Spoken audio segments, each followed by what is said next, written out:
Why can't I just ride bikes? Nope, not me. Every time I see one, it's like my brain turns into a robot scanner.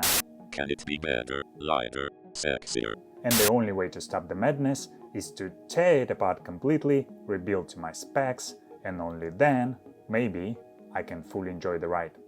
Or not. We'll see. As you might know, the same happened to my last steel Brompton. I upgraded everything and reduced the weight from 12.6 to sub 9 kilograms. So the same destiny awaits my Brompton C-Line.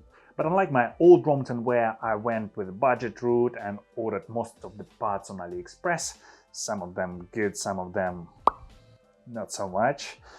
This time around, I'm going all in, no compromises, no shortcuts, only the best parts I can get my hands on. And with this build, I'm not aiming to break any world records for weight. I know there are builds that weigh around 5 kilograms.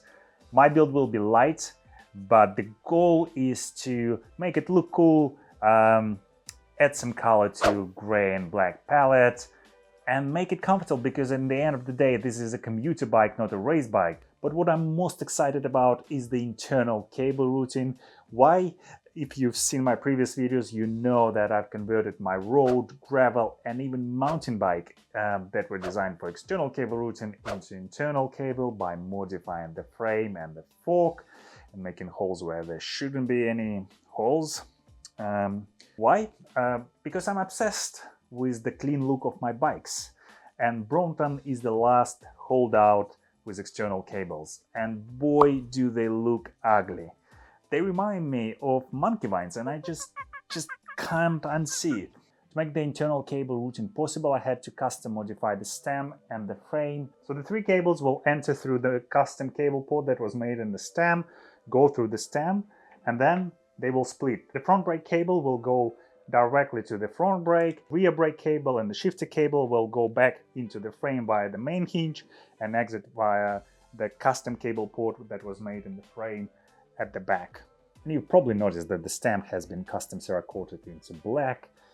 This is to match the carbon seat post, so should look good. All these mods though mean I can say bye-bye to the official Brompton warranty. This Brompton C-Line will have 2 versions. The first one, ultra lightweight. This is the one without mudguards or rear rack, and is perfect for these 4 days of summer that we have in London. And the second version, let's call it all-weather version, will have mudguards, rear rack, and also the luggage block, which makes it a perfect bike for commuting in London. You can roll it easily. And in this video, I'll be building the first version, but I will show you the mudguards and the rear rack that I have for this bike. I honestly think that Brompton did a great job with their T-Line model. It is finally light. It weighs 7.95 kilograms with both mudguards, which is 1 kilogram lighter than the steel version that I had with fully modified components that would have a rear rack. And it's also 4 kilograms lighter than the C-Lite version of the bike. Ride quality has also improved. T-Line is much stiffer than the original C-Line version. I'll leave the price tag without comments. I'll let you decide yourself. Now let's go through the parts I have for this build, and I'll start with the wheels because this is something I'm most excited about. Check them out.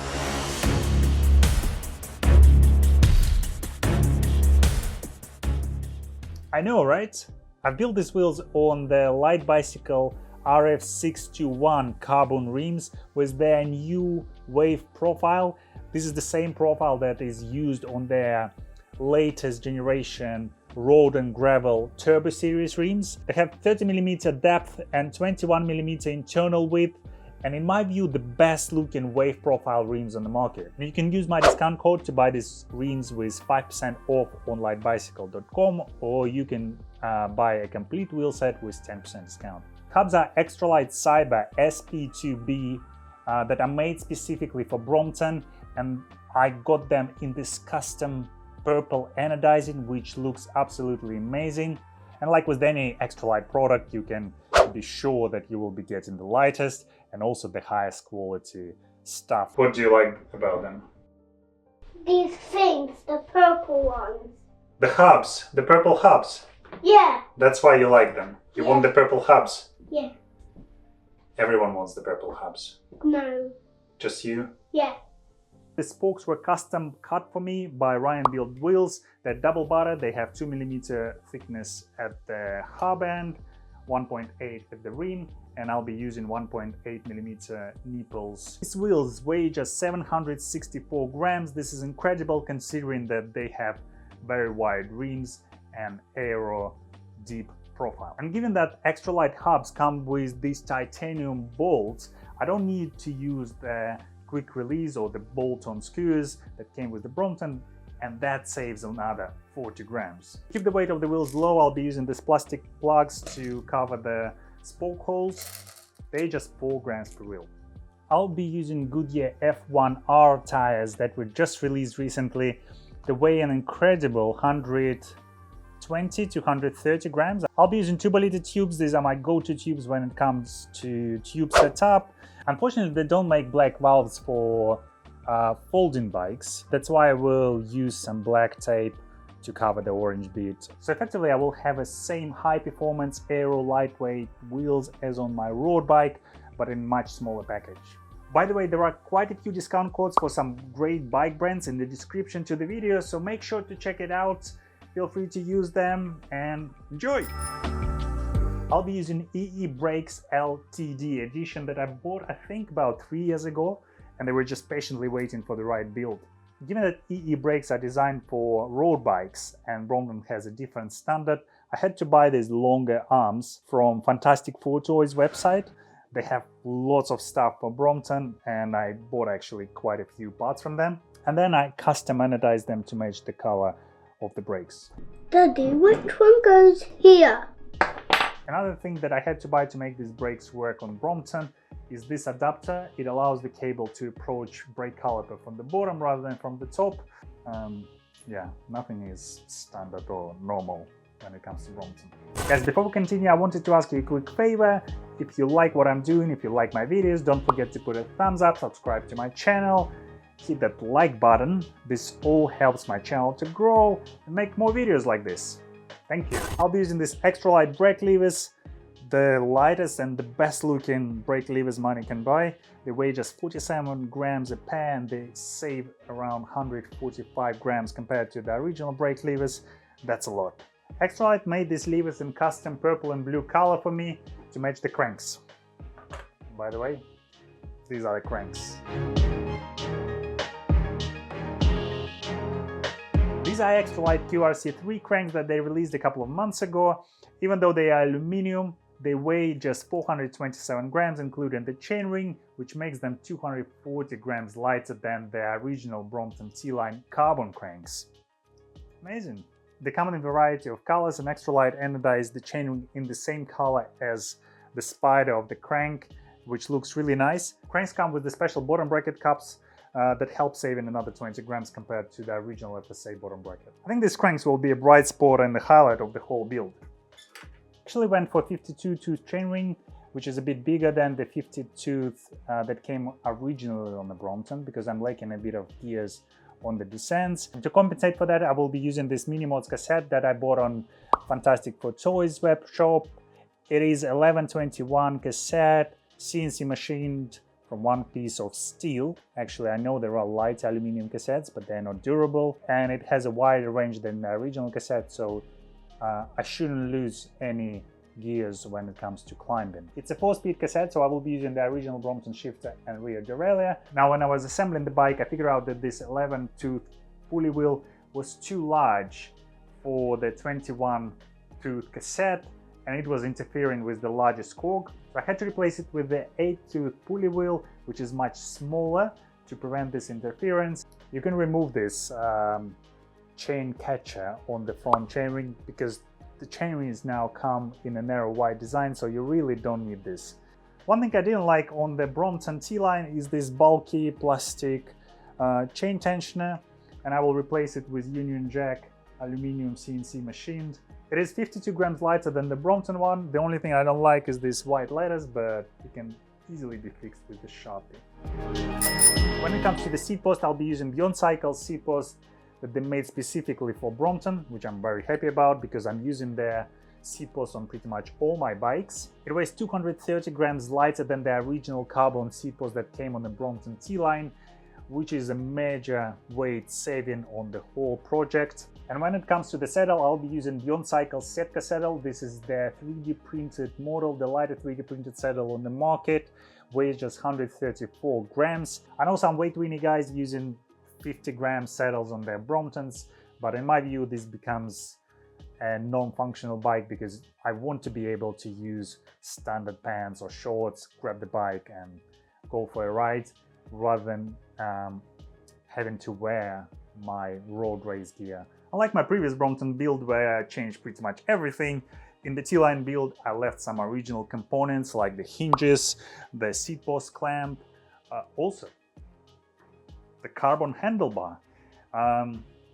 It is surprisingly light, it weighs just 130 grams. I didn't see any lighter versions of the handlebar on the market with the same rise, so well done Brompton.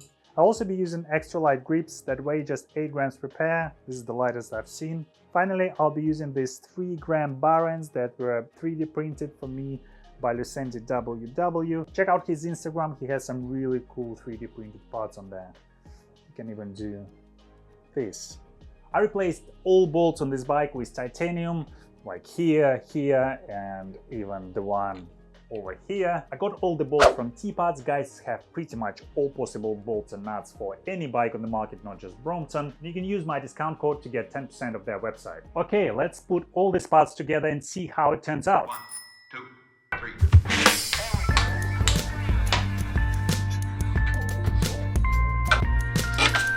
Assistant, give me the rear brake caliper. Here. It just oiled it out.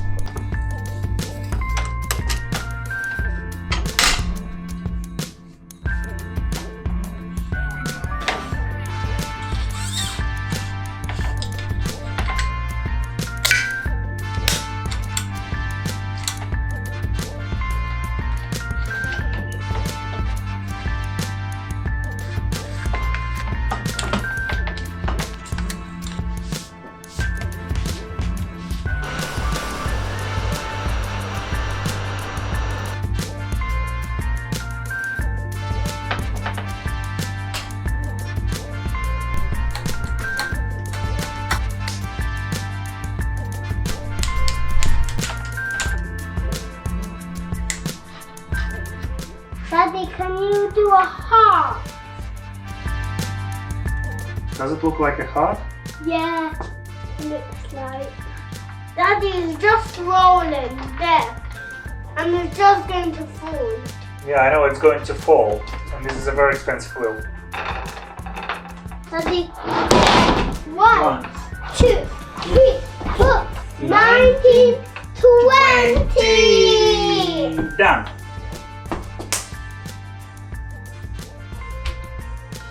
It's working. Yeah, it's working. Okay.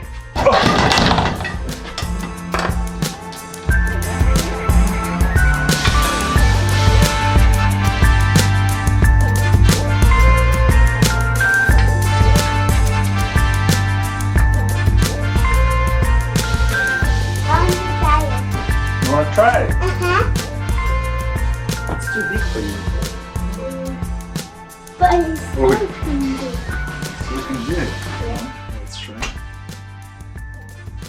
But, Let's go for a ride. no, No? too big. Too big. It looks small, but it's very big, right? Yeah.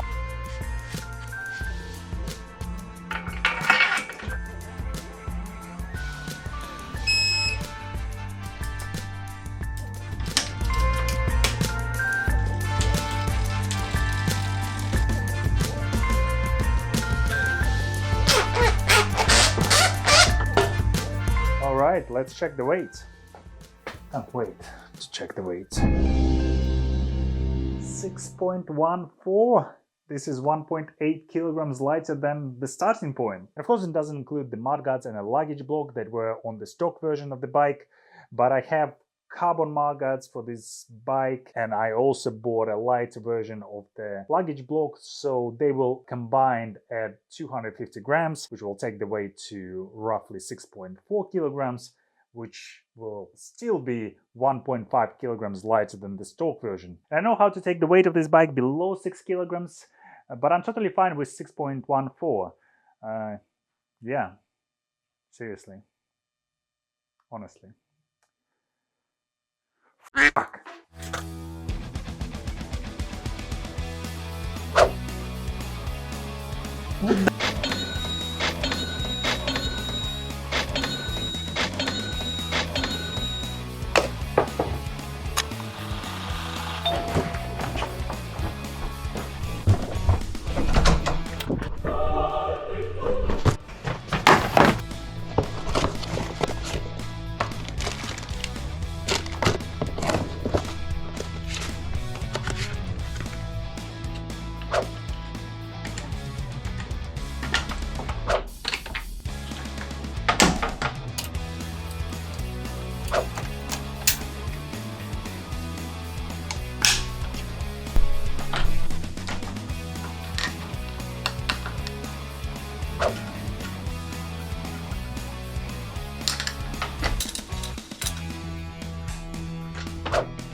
So finally my weight weenie soul can rest easy until I find more parts to shave off. I want to thank Instagram accounts Chapter 3 Lazaro, G-Shock Art and JCP Custom for giving me some ideas and inspiration for this build, and in general Brompton community for being a great bunch of people.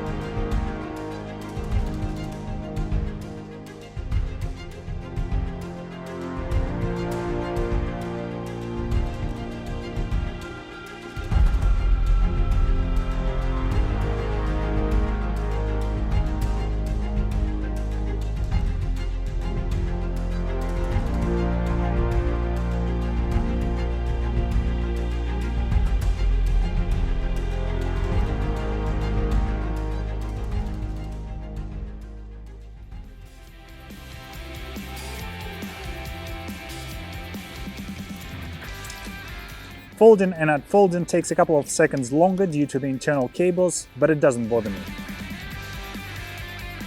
First ride, and this bike already feels amazing, light, stiff and with wider gear range. It isn't a cheap build like my previous Brompton, but having used light bicycle, Extralite and Bjorn cycles components on my other bikes, I can tell you that this bike will serve me well for a very long time.